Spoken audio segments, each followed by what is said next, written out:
तो आइए इस बेहतरीन लर्निंग जर्नी की शुरुआत करते हैं इस पहले चैप्टर से। Rich dad poor dad Robert Kiyosaki के अनुसार पहले कमाते हैं, फिर पहले टैक्स देते हैं और फाइनली बचे हुए पैसों को खर्च करते हैं। आपकी पूरी फाइनेंशियल स्ट्रेटेजी के लिए हम आपके एसेट के चारों तरफ कॉर्पोरेशन का कवच लपेटने की बहुत ज्यादा सलाह देते हैं। और इस चैप्टर और इस लेसन को कंप्लीट करने के बाद बढ़ेंगे आगे। नेक्स्ट लेसन यही है कि अमीर लोग पैसे को इन्वेंट करते हैं। तो अब शुरू करते हैं चैप्टर नंबर 6, जिसमें हमें सीखने को मिलेगा लेसन नंबर 5। अमीर लोग पैसे को इन्वेंट करते हैं। पिछली रात मैंने लिखना बंद किया और अलेक्जेंडर ग्राहम बेल के जीवन पर आधारित एक टीवी प्रोग्राम देखा। बेल ने टेलीफोन का पेटेंट करवाया था और उनकी नई खोज की बहुत डिमांड थी। क्योंकि उन्हें एक बड़ी कंपनी की जरूरत थी, इसलिए वे उस समय की नामी कंपनी वेस्टर्न यूनियन के पास गए और उनसे कहा कि वे उनके पेटेंट और उनकी छोटी सी कंपनी को खरीद लें। वे पूरे पैकेज के $1 लाख चाहते थे। वेस्टर्न यूनियन के प्रेसिडेंट ने यह सुनते ही त्योरियां चढ़ा ली और प्रपोजल को यह कहकर ठुकरा दिया कि मांगी जाने वाली कीमत बहुत ज्यादा है। बाकी इतिहास है। $1 ट्रिलियन की इंडस्ट्री का जन्म हुआ और AT&T का जन्म हुआ। अलेक्जेंडर ग्राहम बेल की कहानी खत्म होने के बाद शाम की न्यूज आ रही थी। न्यूज में एक लोकल कंपनी के स्टाफ में कटौती के बारे में खबर थी। एम्प्लॉय नाराज थे और शिकायत कर रहे थे कि कंपनी के मालिक ज्यादती कर रहे हैं। फैक्ट्री के सामने एक 45 साल का जॉब से निकाला गया मैनेजर अपनी पत्नी और 2 बच्चों के साथ खड़ा था और सिक्योरिटी गार्ड से अंदर जाने की इजाजत मांग रहा था ताकि वो मालिकों से ये विनती कर सके कि उसे जॉब से न निकाला जाए। उसने हाल ही में एक मकान खरीदा था और उसे डर था कि उसे मकान बेचना पड़ेगा। सारे कैमरामैन उसे ही फोकस कर रहे थे और पूरी दुनिया इसे देख रही थी। ये कहने की जरूरत नहीं है कि इसने मेरा ध्यान खींच लिया। मैं 1984 से यानी कि 1984 से प्रोफेशनल टीचर की तरह भी काम कर रहा हूँ। क्योंकि मैंने हजारों बच्चों को पढ़ाया है तो मैंने सभी में एक बात देखी जिसमें मैं भी शामिल हूँ। हम में बहुत ज्यादा पोटेंशियल होती है और हमें नेचर ने बहुत से गिफ्ट दिए होते हैं, पर जो चीज हम सभी को पीछे धकेलती है वो है खुद के बारे में डाउट। टेक्निकल जानकारी की कमी के कारण हम पीछे नहीं रहते, बल्कि कॉन्फिडेंस की कमी के कारण हम पीछे रहते हैं। कई लोगों पर इसका असर ज्यादा होता है। एक बार हम स्कूल छोड़ देते हैं तो सभी जानते हैं कि कॉलेज की डिग्री होने या अच्छे नंबर आने का कोई खास महत्व नहीं होता। एकेडमिक माहौल के बाहर असली जिंदगी में अच्छे नंबरों से ज्यादा एक इम्पोर्टेंट चीज की जरूरत होती है। इस इम्पोर्टेंट चीज को गट्स, बहादुरी, चालाकी, हिम्मत, निरंतरता यानी कि कंसिस्टेंसी, टैलेंट, रिस्क लेने की एबिलिटी वगैरह के नाम से पुकारा जाता है। ये एलिमेंट चाहे इसे किसी भी नाम से पुकारा जाए, कुल मिलाकर हमारे भविष्य पर स्कूल के नंबरों से ज्यादा असर डालता है। हम सभी के अंदर एक बहादुर, टैलेंटेड और रिस्क लेने वाला कैरेक्टर मौजूद होता है, पर हम सभी के अंदर कैरेक्टर का एक दूसरा पहलू भी होता है जो अपने घुटने टेक कर जरूरत पड़ने पर भीख भी मांग सकता है। जब मैं वियतनाम में एज ए हेलीकॉप्टर का पायलट था, तब वहां पर 1 साल रहने के बाद मुझे अपने अंदर छुपे इन दोनों कैरेक्टर्स के बारे में गहरी जानकारी मिली। दोनों में से किसी को भी बुरा नहीं कहा जा सकता, पर एक टीचर के रूप में मैंने ये जाना कि आदमी के टैलेंट के सबसे बड़े दुश्मन उसका बहुत ज्यादा डर और खुद की काबिलियत पर डाउट करना है। ये देखकर मुझे दुख होता था कि कई स्टूडेंट जवाब जानते थे पर उनमें जवाब देने की हिम्मत नहीं थी। असली जिंदगी में स्मार्ट लोग आगे नहीं बढ़ पाते हैं, बहादुर लोग आगे बढ़ जाते हैं। मेरे अनुभव के आधार से आपके फाइनेंशियल जीनियस के लिए टेक्निकल नॉलेज भी जरूरी है और हिम्मत भी। अगर आपको बहुत ज्यादा डर लगता है तो आपका टैलेंट दब जाता है। मेरी क्लास में मैं स्टूडेंट्स को बहुत एनकरेज करता हूँ कि वे रिस्क लेना सीखें, बहादुर बने और अपने टैलेंट के द्वारा अपने डर को ताकत और बुद्धिमानी में बदल लें। कुछ लोगों के लिए ये प्रिंसिपल काम करता है, जबकि कईयों को ये डरावना लगता है।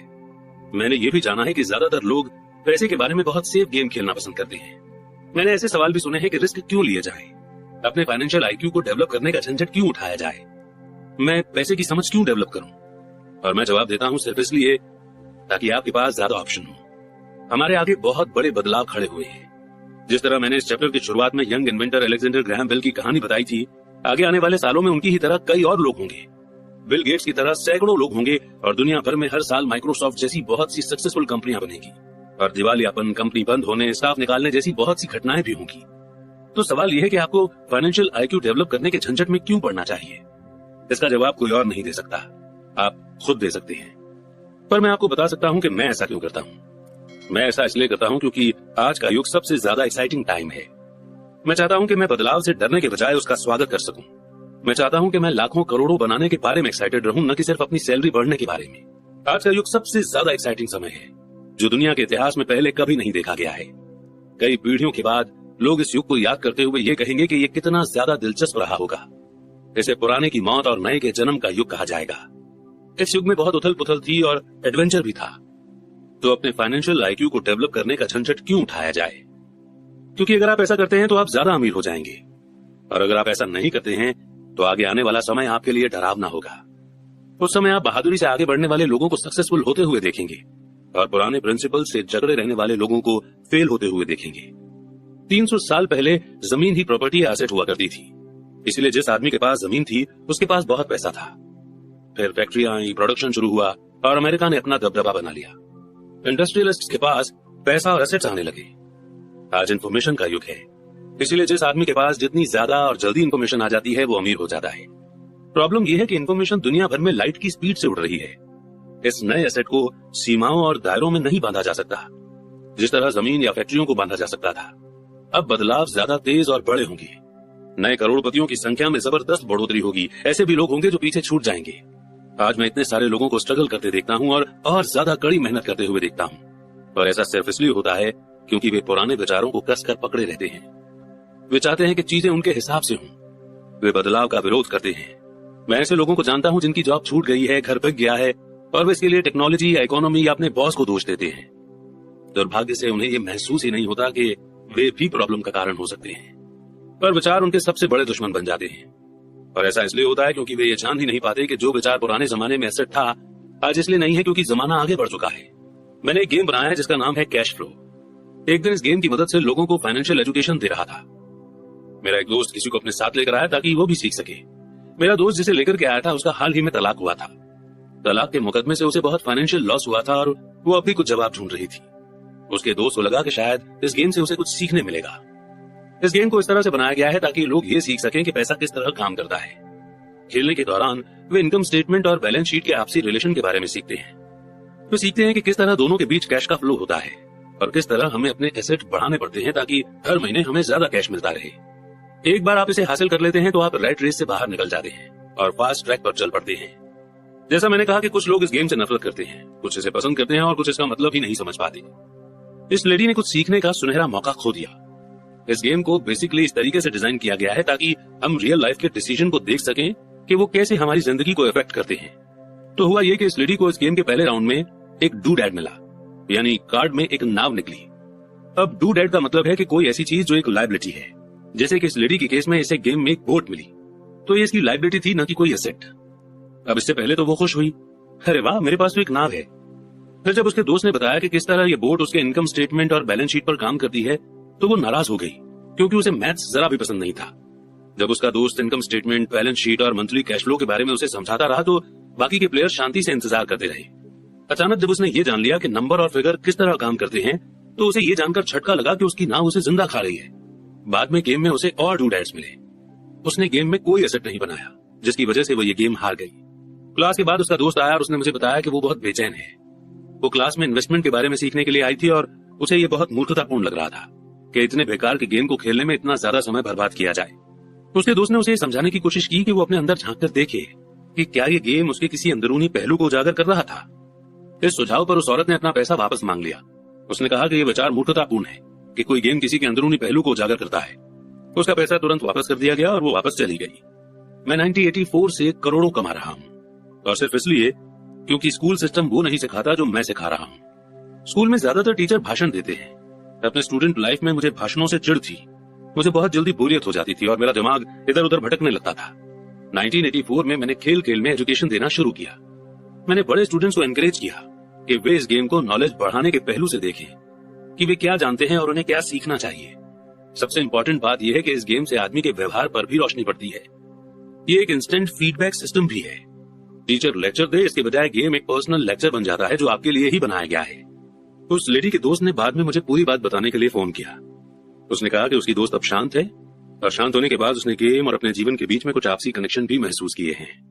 हालांकि उसके और उसके पति के पास असली जिंदगी में नाव नहीं थी, पर उनके पास बाकी सब चीजें थीं। वो अपने तलाक के बाद बहुत नाराज थी। उसका पति एक कम उम्र की औरत के साथ भाग गया था और 20 साल की शादीशुदा जिंदगी के बाद उनके पास दौलत के नाम पर बहुत कम सामान था। उनके बीच बांटने के लिए लगभग कुछ भी नहीं था। 20 साल की उनकी शादीशुदा जिंदगी में उन्होंने मजे तो बहुत किए, लेकिन सिर्फ लायबिलिटीज को लेकर और कोई एसेट नहीं बनाया। उसने ये महसूस किया कि फिगर्स पर उसका गुस्सा इनकम स्टेट और बैलेंस शीट पर इसलिए था क्योंकि वो उन्हें समझ नहीं पा रही थी। उसका ये मानना था कि पैसे का हिसाब किताब रखना आदमियों का काम है, वो घर संभालती थी और उसका पति पैसों को संभालता था। उसे अब ये पक्का भरोसा हो चुका था कि उनकी शादी के आखिरी 5 सालों में उसके पति ने उससे पैसे छुपाए थे। वो इस बात पर खुद से नाराज थी कि उसे ये पता ही नहीं चला कि पैसा कहाँ गया है, और ये भी पता नहीं चला कि उसका किसी दूसरी औरत के साथ रिश्ता बन चुका है। बोर्ड गेम की ही तरह दुनिया भी इंस्टेंट फीडबैक देती है। अगर हम ज्यादा ध्यान दें तो हम ज्यादा सीख सकते हैं। कुछ समय पहले की बात है, मैंने अपनी पत्नी से कहा कि धोबी ने मेरी पैंट को सिकोड़ दिया है। मेरी पत्नी धीमे से मुस्कुराई और उसने मेरे पेट में उंगली गड़ाते हुए बताया कि पैंट नहीं सिकुड़ा है, बल्कि कोई और चीज फैल गई है। मैं कैश फ्लो नाम का ये गेम हर प्लेयर्स को पर्सनल फीडबैक देने के हिसाब से तैयार किया गया है। इसका गोल आपको ऑप्शन देना है। अगर गेम में आपको नाव वाला कार्ड मिलता है तो ये आपको कर्ज में डाल देता है। तो सवाल ये उठता है कि अब आप क्या कर सकते हैं, आपके पास कितने फाइनेंशियल ऑप्शन मौजूद हैं। यही गेम का गोल है, प्लेयर्स को सोचना सिखाना ताकि वे नए और बहुत से फाइनेंशियल ऑप्शन बना सके। मैंने 1000 से ज्यादा लोगों को यह गेम खेलते देखा है। वे लोग जो इस गेम की रैट रेस से सबसे जल्दी निकल जाते हैं, उन्हें नंबर्स की समझ होती है और उनके पास क्रिएटिव फाइनेंशियल दिमाग होता है। वे बहुत से फाइनेंशियल ऑप्शन को देख सकते हैं। जिन लोगों को सबसे ज्यादा समय लगता है वे ऐसे लोग होते हैं जिन्हें नंबर्स की समझ नहीं होती और जिन्हें प्रायः इन्वेस्टमेंट की ताकत का एहसास नहीं होता। अमीर लोग प्रायः क्रिएटिव होते हैं और सोच समझ कर रिस्क उठाते हैं। कैश फ्लो खेलने वाले कई ऐसे भी लोग होते हैं जो इस गेम में बहुत सा पैसा तो कमा लेते हैं, पर उन्हें ये पता नहीं होता कि वे इस पैसे का क्या करें। उनमें से ज्यादातर असली जिंदगी में भी फाइनेंशियल रूप से सक्सेसफुल नहीं होते। हर कोई उनसे आगे निकल जाता है, इस फैक्ट के बावजूद कि उनके पास पैसा होता है, और यही असली जिंदगी में भी होता है। अपने ऑप्शन को सीमित कर लेना पुराने विचारों से चिपके रहने की तरह ही है। हाई स्कूल के समय का मेरा एक दोस्त अभी 3 जॉब कर रहा है। 20 साल पहले वो मेरे सभी क्लास के साथियों में सबसे अमीर हुआ करता था। जब लोकल शुगर प्लांट बंद हुआ तो वो जिस कंपनी के लिए काम करता था वो भी बंद हो गई। उसके दिमाग में सिर्फ एक ही ऑप्शन था, और वो पुराना ऑप्शन था, कड़ी मेहनत करो। प्रॉब्लम ये थी कि उसे कोई बराबरी की जॉब नहीं मिल पाई। एक पुरानी कंपनी में उसे एक सीनियर की जॉब जरूर मिली थी। इसका नतीजा ये हुआ कि वो अभी जो काम कर रहा है वो उसकी योग्यता के बहुत नीचे के काम है, और इसलिए उसकी सैलरी कम है। उसे जिंदा रहने के लिए जितना पैसा चाहिए उतना कमाने के लिए उसे 3 जॉब करनी पड़ रही है। मैंने कैश फ्लो खेलने वाले लोगों को यह शिकायत करते सुना है कि सही मौका देने वाले कार्ड उनके पास नहीं आ रहे हैं, इसलिए वे जहां के तहां बैठे रहते हैं। मैं ऐसे लोगों को जानता हूं जो असल जिंदगी में भी ऐसा ही करते हैं। वे बैठकर सही मौके के आने का इंतजार करते हैं। मैंने लोगों को सही मौके वाले कार्ड का इंतजार करते देखा है, और फिर उनके पास जरूरत के जितना पैसा नहीं होता। फिर वे ये शिकायत करते हैं कि अगर उनके पास ज्यादा पैसा होता तो वे रैट रेस से बाहर निकल सकते थे, इसलिए वे वहीं बैठे रहते हैं। मैं असल जिंदगी में भी ऐसे लोगों को जानता हूं जो यही करते हैं। वे गोल्डन अपॉर्चुनिटी देखते हैं पर उनके पास पैसा नहीं होता। और मैं देखता हूं कि गेम में लोगों को एक गोल्डन अपॉर्चुनिटी वाला कार्ड मिलता है, वो उसे जोर से पढ़ते हैं और उन्हें ये पता ही नहीं होता कि ये गोल्डन अपॉर्चुनिटी है।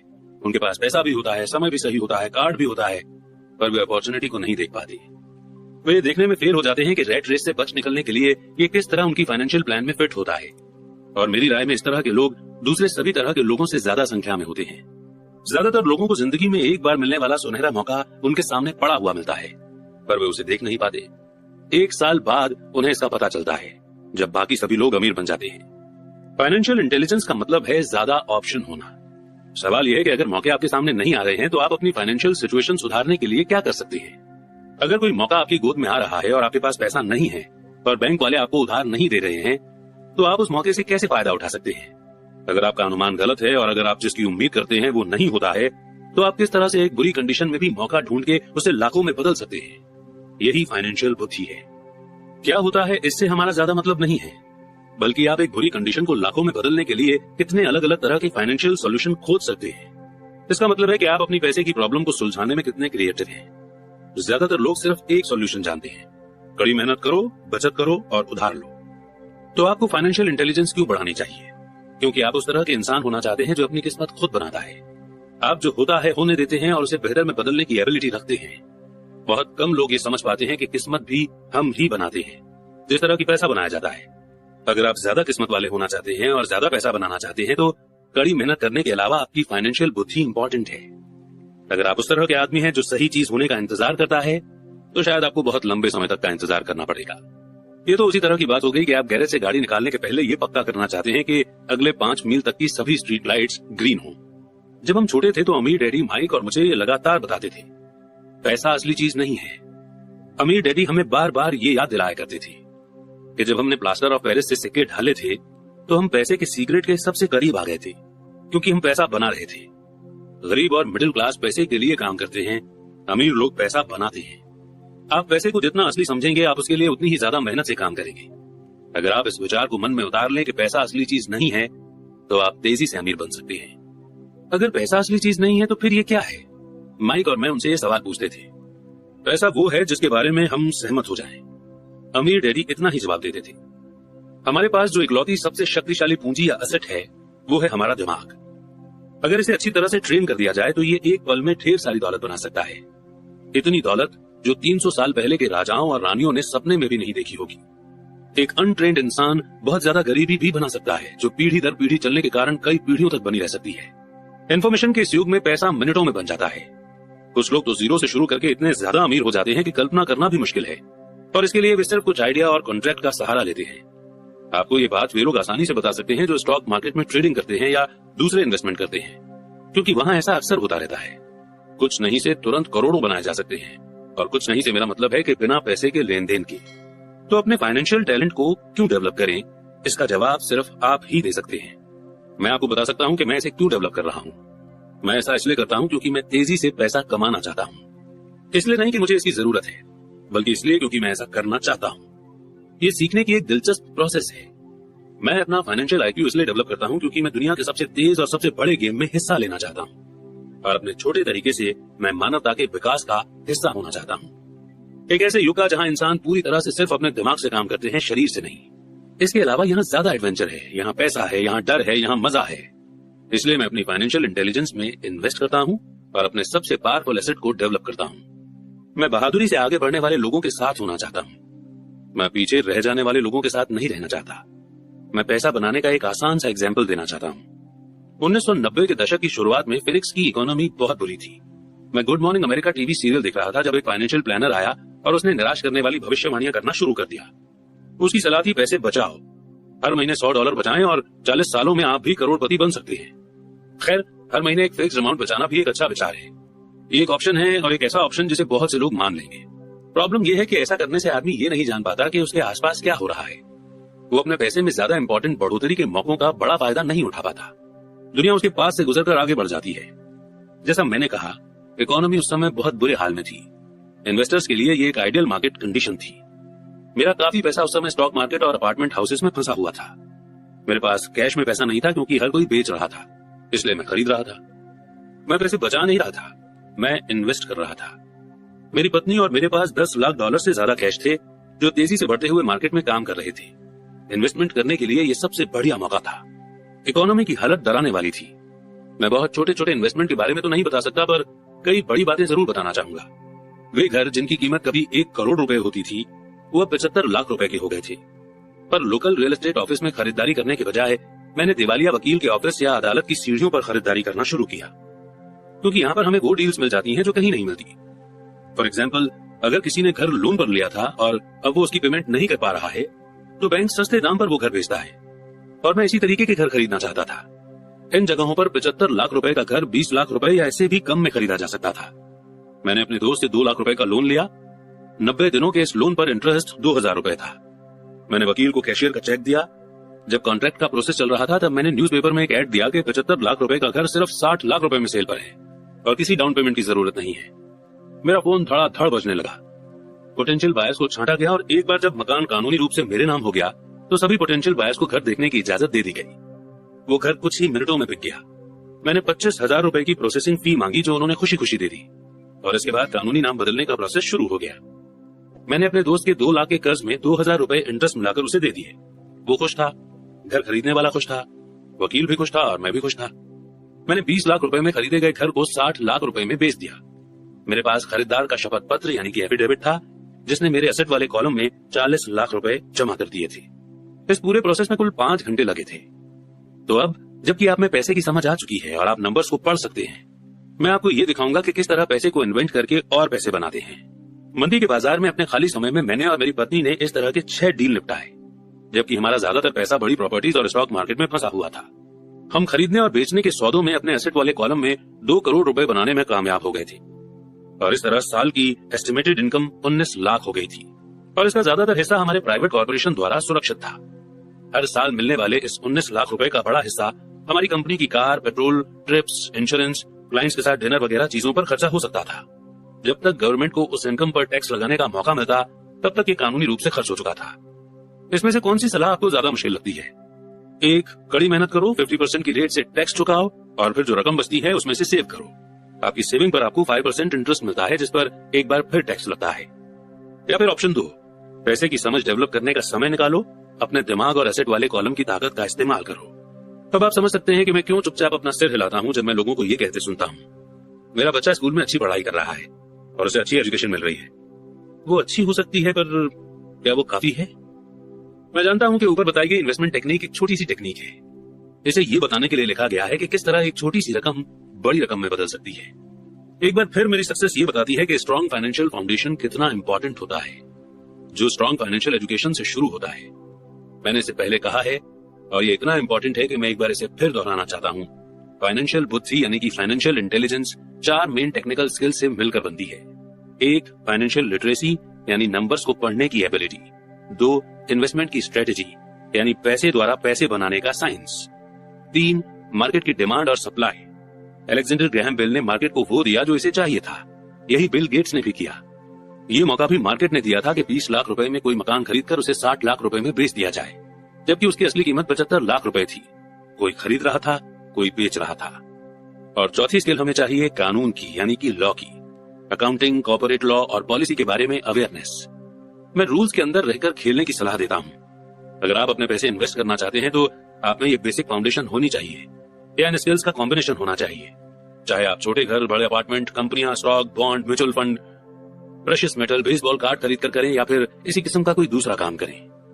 1996 तक रियल एस्टेट मार्केट सुर्खियों में था और हर कोई इसमें जा रहा था।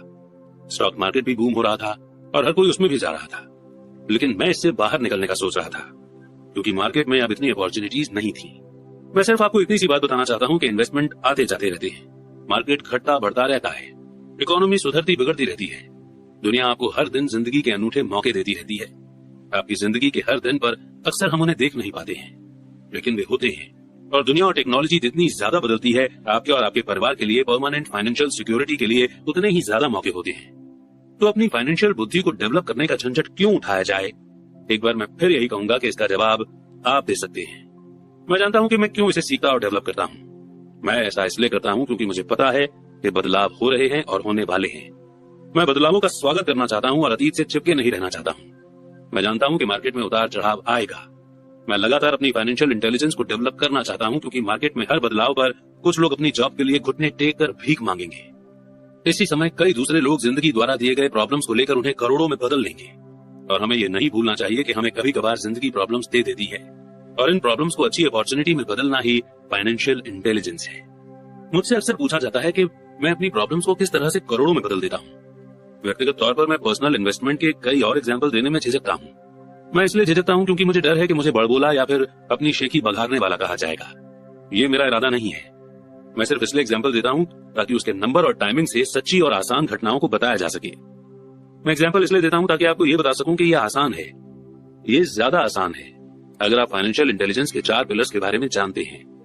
मैं फाइनेंशियल ग्रोथ के लिए 2 मेन टूल्स का इस्तेमाल करता हूँ, रियल एस्टेट और छोटे स्टॉक्स। मैं रियल एस्टेट यानी कि प्रॉपर्टीज को अपनी फाउंडेशन की तरह इस्तेमाल करता हूँ।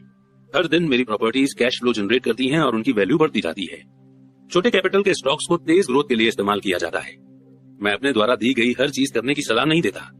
एग्जाम्पल सिर्फ एग्जाम्पल ही है। अगर अपॉर्चुनिटी बहुत कॉम्प्लेक्स है और मैं इन्वेस्टमेंट को नहीं समझ पाता हूं तो मैं इन्वेस्ट नहीं करता हूं। पैसे के बारे में फैसला लेने में हमें सिर्फ सिंपल मैथ्स और कॉमन सेंस की जरूरत होती है। एग्जाम्पल का इस्तेमाल नीचे बताए 5 कारणों से किया जाता है। 1, लोगों को ज्यादा सीखने के लिए, मोटिवेट करने के लिए। 2, लोगों को यह बताने के लिए कि अगर फाउंडेशन मजबूत है तो पैसे का महल बनाना आसान है। 3, ये बताने के लिए कि कोई भी ढेर सारा पैसा बना सकता है। 4, ये दिखाने के लिए कि आपके गोल्स को हासिल करने के करोड़ों तरीके हैं। और 5, ये बताने के लिए कि ये कोई रॉकेट साइंस नहीं है।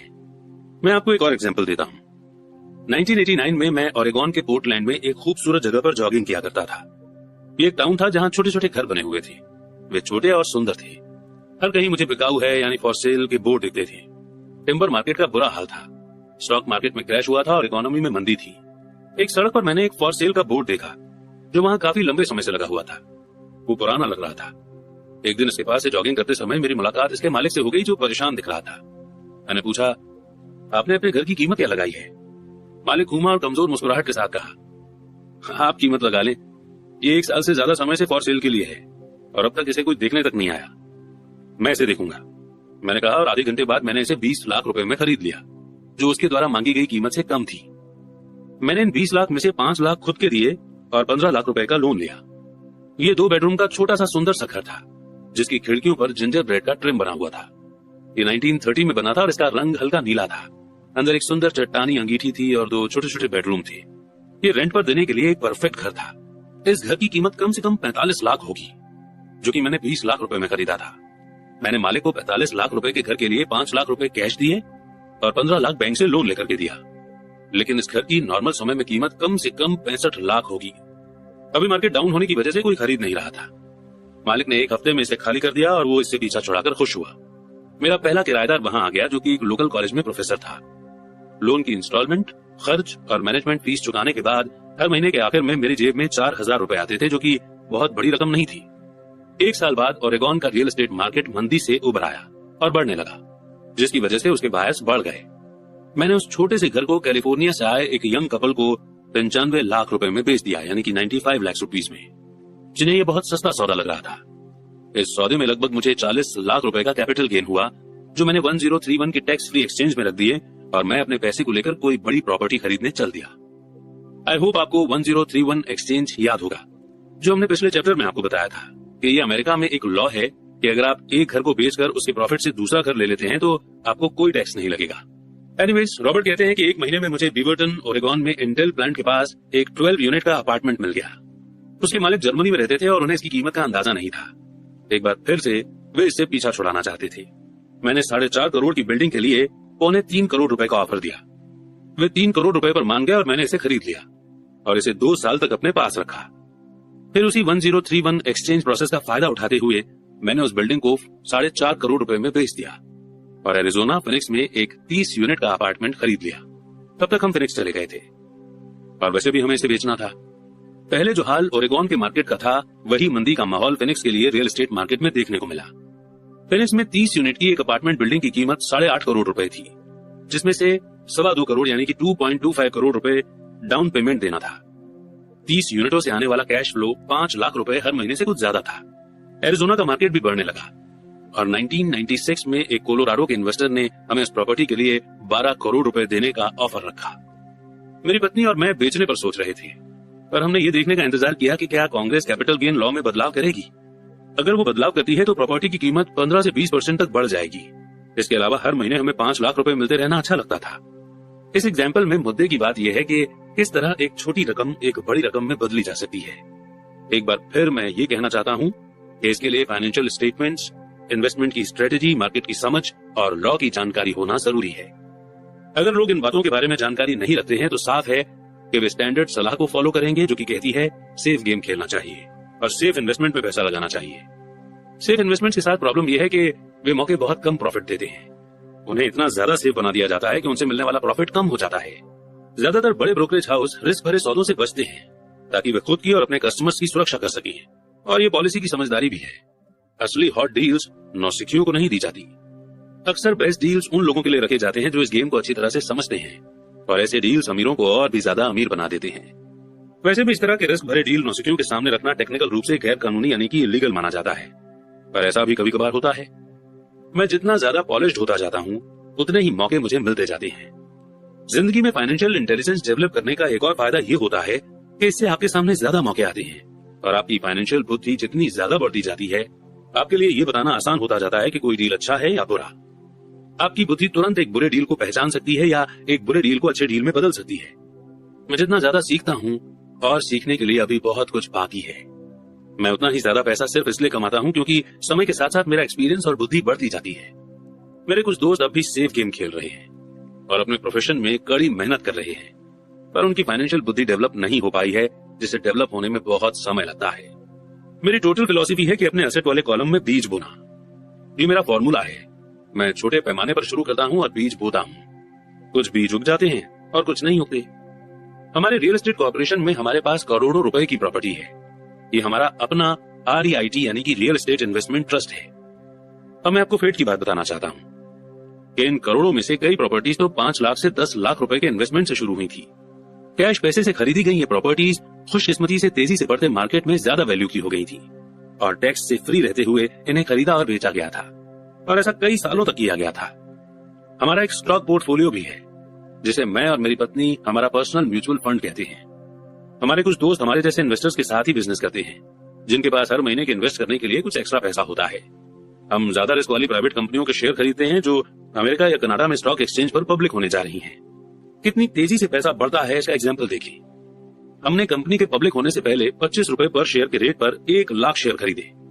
6 महीने बाद जब कंपनी शेयर मार्केट में रजिस्टर हो गई तो उसके शेयर का प्राइस 200 रुपए पर शेयर हो गया। ये ऐसे भी ज्यादा होगा। ऐसे भी कई साल रहे हैं जब हमारे 25 लाख रुपए 1 साल से भी कम के समय में 1 करोड़ रुपए बन गए हैं। अगर आप जानते हैं कि आप क्या कर रहे हैं तो ये जुआ नहीं है। ये जुआ तब होता अगर आप सौदे में अपना पैसा फेंक रहे हैं और भगवान से कामयाब होने की दुआ कर रहे हैं। आपको अपने टेक्निकल नॉलेज, इंटेलिजेंस और गेम के प्रति प्रेम की जरूरत होगी ताकि रिस्क कम से कम रहे। वैसे रिस्क तो होता ही है, ये फाइनेंशियल इंटेलिजेंस होती है जिससे आपकी सक्सेस के मौके बढ़ जाते हैं। इसी कारण जो चीज एक आदमी के लिए रिस्क भरी होती है वो दूसरे आदमी के लिए उतनी रिस्क भरी नहीं होती। यही वो बेसिक कारण है जिसकी वजह से मैं लोगों को लगातार मोटिवेट करता हूं कि वे स्टॉक, रियल एस्टेट या दूसरे मार्केट में इन्वेस्ट करने के बजाय फाइनेंशियल इंटेलिजेंस में इन्वेस्ट करें। आप जितने ज्यादा स्मार्ट होंगे आपके सक्सेसफुल होने के मौके उतने ही ज्यादा होंगे। मैं खुद जिन स्टॉक्स में इन्वेस्ट करता हूं उनमें बहुत ज्यादा रिस्क होता है और इसलिए मैं उन्हें रिकमेंड नहीं करता हूं। मैं इस गेम को 1979 से खेल रहा हूं और मैंने इसमें काफी एक्सपीरियंस हासिल कर लिया है। पर अगर आप दोबारा पढ़ेंगे कि इस तरह के इन्वेस्टमेंट ज्यादातर लोगों के लिए रिस्क भरे क्यों हैं, तो आप अपनी जिंदगी को अलग अलग तरह से बना सकेंगे, जिससे 2.5 लाख रुपीज से 1 साल में 10 लाख रुपीज बनाना आपके लिए कम रिस्क भरा होगा। जैसा पहले ही कहा जा चुका है कि मैंने जो लिखा है मैं आपको वैसा करने की सलाह नहीं देता हूँ। मैं सिर्फ आपको ये समझाना चाहता हूँ कि ये आसान है और संभव है। मेरा पर्सनल बेस रियल एस्टेट है। मैं रियल एस्टेट पसंद करता हूँ क्योंकि ये परमानेंट और धीमी गति से चलने वाला है। मैं सॉलिड बेस को पसंद करता हूँ। कैश फ्लो भी आमतौर पर स्टेबल ही होता है और अगर इसे अच्छी तरह से मैनेज किया जाए तो इसकी कीमतें बढ़ने की संभावना भी अच्छी होती है। रियल एस्टेट की सॉलिड फाउंडेशन होने के कारण मैं रिस्क भरे स्टॉक्स खरीदने का खतरा मोल ले सकता हूँ। अगर मुझे स्टॉक मार्केट में अच्छा प्रॉफिट होता है तो मैं प्रॉफिट पर कैपिटल गेन्स टैक्स देता हूँ और बची हुई रकम को रियल एस्टेट में लगा देता हूँ ताकि मैं और एसेट खरीद सकूं। रियल एस्टेट पर एक और बात, मैं दुनिया भर में घूमा हूँ और मैंने हर जगह इन्वेस्ट करना सिखाया है। हर शहर में मुझे ये सुनने में आया है कि रियल एस्टेट को सस्ते में नहीं खरीदा जा सकता। ये मेरा एक्सपीरियंस नहीं है। न्यूयॉर्क या टोक्यो में या शहर से थोड़ा सा दूर ऐसे शानदार मौके हैं जिन्हें ज्यादातर लोग नजरअंदाज कर देते हैं। सिंगापुर में जहां अभी रियल एस्टेट की कीमतें बहुत ज्यादा चल रही हैं, ऐसी बहुत सी प्रॉपर्टीज हैं जो चंद मिनटों की ड्राइविंग की दूरी पर हैं। इसलिए जब भी मैं किसी को ये कहते सुनता हूं कि आप यहाँ ऐसा नहीं कर सकते तो मैं उन्हें याद दिलाता हूं कि शायद आपको ये कहना चाहिए कि मैं नहीं जानता कि यहाँ ऐसा कैसे किया जा सकता है। अभी तक गोल्डन अपॉर्चुनिटीज को आपकी आंखें नहीं देख सकती, उन्हें आपके दिमाग से देखा जा सकता है। ज्यादातर लोग सिर्फ इसलिए अमीर नहीं बन पाते क्योंकि उन्हें यह जानने के लिए फाइनेंशियल ट्रेनिंग ही नहीं मिली होती है कि वे अपने सामने पड़े हुए मौकों को देख और पहचान सकें। मुझसे अक्सर पूछा जाता है मैं शुरुआत कैसे करूं। पिछले चैप्टर में मैंने फाइनेंशियल फ्रीडम के रास्ते पर चलने वाले 10 स्टेप्स के बारे में बताया है, पर ये हमेशा याद रखें कि आपको मजा आना चाहिए। ये सिर्फ एक गेम है। कई बार आप जीत जाते हैं और कई बार आपको एक्सपीरियंस मिलता है, पर हमेशा एंजॉय करें। ज्यादातर लोग कभी नहीं जीत पाते क्योंकि उन्हें हार का डर लगा रहता है। इसलिए मुझे स्कूल मूर्खतापूर्ण लगता है। स्कूल में हम ये सीखते हैं कि गलतियां बुरी बात होती हैं और गलतियों को करने के लिए हमें सजा भी दी जाती है। पर अगर हम इंसानों के सीखने के प्रोसेस पर नजर डालें तो हम पाएंगे कि इंसान गलतियां करके ही सीखता है। हम गिर गिर कर ही चलना सीख पाते हैं। अगर हम कभी नहीं गिरे तो हम कभी चल भी नहीं पाएंगे। यही मोटरसाइकिल चलाने के बारे में भी सही है। मेरे घुटनों पर अब भी चोट के निशान हैं, पर आज मैं बिना सोचे मोटरसाइकिल चला सकता हूँ। यही अमीर बनने के बारे में भी सही है। दुर्भाग्य से ज्यादातर लोगों के अमीर न बन पाने का मेन कारण यह है कि वे हारने से डरते हैं। जीतने वाले हारने से नहीं डरते, पर हारने वाले डरते हैं। सक्सेस की प्रोसेस का एक हिस्सा फेलियर भी है। जो लोग फेलियर होने से बचते हैं, सक्सेस उनसे बचती है। मैं पैसे कमाने को टेनिस के गेम की तरह मानता हूँ। मैं मेहनत से खेलता हूँ, गलतियां करता हूँ, गलतियां सुधारता हूँ और ज्यादा गलतियां करता हूँ, सुधारता हूँ और इस तरह से मेरा गेम बेटर होता जाता है। अगर मैं गेम में हार जाता हूँ तो मैं नेट के पास जाकर अपने अपोनेंट से हाथ मिलाता हूँ, मुस्कुराता हूँ और कहता हूँ कि अगले शनिवार को मिलेंगे। इन्वेस्टर 2 तरह के होते हैं। एक, पहले और सबसे आम तरह के इन्वेस्टर वे लोग होते हैं जो एक पैकेज में इन्वेस्ट करते हैं। वे रिटेल आउटलेट में फोन करते हैं, जैसे एक रियल एस्टेट कंपनी या स्टॉक ब्रोकर या फाइनेंशियल प्लानर को, और फिर वे कुछ खरीदते हैं। ये एक म्यूचुअल फंड, REIT, स्टॉक या बॉन्ड हो सकता है। ये इन्वेस्ट करने का एक अच्छा, साफ सुथरा और आसान तरीका है। ये उसी तरह की खरीदारी हो गई जैसे कोई कस्टमर कंप्यूटर स्टोर में जाकर शेल्फ पर रखे कंप्यूटर को खरीद ले। दूसरी तरह के इन्वेस्टर वे होते हैं जो इन्वेस्टमेंट को बनाते हैं। इस तरह के इन्वेस्टर आमतौर पर डील्स को असेंबल करते हैं जिस तरह कंप्यूटर इंजीनियर कंप्यूटर के पार्ट्स को असेंबल करते हैं। मैं ये तो नहीं जानता कि कंप्यूटर के पार्ट्स को किस तरह असेंबल किया जाता है, पर मैं ये जानता हूं कि फाइनेंशियल मौकों के पार्ट्स को किस तरह से असेंबल किया जा सकता है, या मैं ऐसे लोगों को जानता हूं जो ऐसा कर सकते हैं। दूसरे टाइप का इन्वेस्टर ही प्रोफेशनल इन्वेस्टर होता है। कई बार तो पार्ट्स को इकट्ठा करने में सालों लग जाते हैं और कई बार वे कभी इकट्ठे नहीं हो पाते। मेरे अमीर डैडी ने मुझे दूसरे टाइप का इन्वेस्टर बनने के लिए मोटिवेट किया। ये सीखना जरूरी है कि पार्ट्स को किस तरह से असेंबल किया जाए, क्योंकि यहीं पर बड़ी जीत का मौका होता है, और अगर किस्मत आपके साथ न हो तो यहीं पर भारी नुकसान का खतरा होता है। अगर आप दूसरे टाइप के इन्वेस्टर बनना चाहते हैं तो आपको 3 मेन स्किल्स डेवलप करने की जरूरत है। फाइनेंशियल बुद्धि के अलावा इन स्किल्स की जरूरत होती है। 1, किस तरह ऐसे मौके खोजें जो दूसरों को नहीं दिखाई देते हों। दूसरे लोग अपनी आंखों से उस मौके को नहीं देख पाएंगे, पर आप अपने दिमाग से उस मौके को देख सकते हैं। एग्जाम्पल के लिए मेरे एक दोस्त ने एक पुराना घर खरीदा जो दिखने में बुरा सा था।